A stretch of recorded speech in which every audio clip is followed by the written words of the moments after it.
I'm Mr. David. Thank you for joining me this evening, or today. I lost track. Basically what I'm trying to do here is, I had a problem with the layout.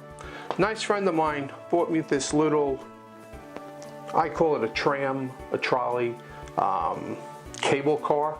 It's actually designed to run on the surface of the layout. This is my N-scale layout. And instead of running it on the ground, because if you saw the entire layout, there is areas where it can't run on ground because the entire layout is covered with ground track. So I decided I wanted to make it on this elevated system, and all it's going to be is an oval that goes around, and it's going to have two stations on it, one on either end, because my thinking was, because the layout has two dead-end tracks on that side, two dead-end tracks on this side, I figured it's a way for passengers to get from point A to point B. So the problem was, this is going to be the station, and when it is done and set up, it will be on both sides of the layout, something similar to, well, this side is somewhat of the issue, but it will be on that side, it will be straight. In other words, this is the side that faces the platform, which are on order. So you would, in theory, walk up the steps on this side or through the middle and exit here and onto the track.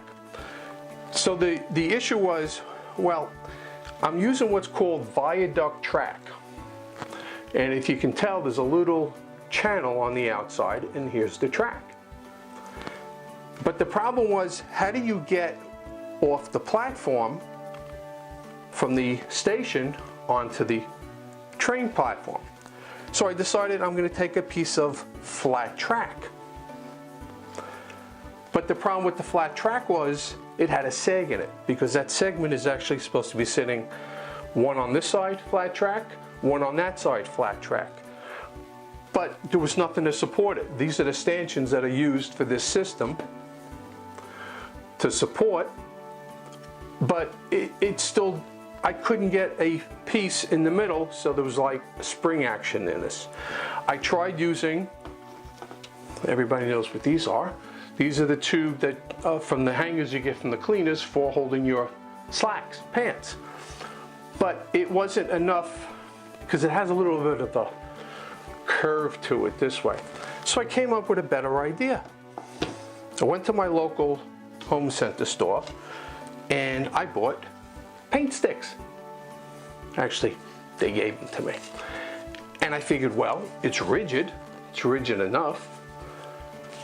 And all I had to do was cut them to fit the width of the track, because they are a little wider than the track.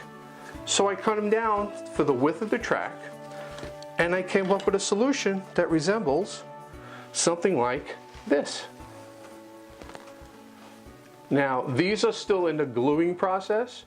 I cannot snap these into the layout right now, because I've had so much trouble putting these in, taking them out, moving them, adjusting them, that every time I touch them, these little stanchions have a mind of their own.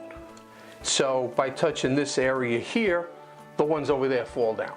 Then I go back there, and these fall down. So this side is going to be basically something like this, and the paint stick made a trussel or a bridge like you see in the middle, and there is no dip in this track. And that was my fix for this whole solution. So I hope this video helps any of my fellow N-scale train layout designers, builders, and I hope you enjoy. Thank you.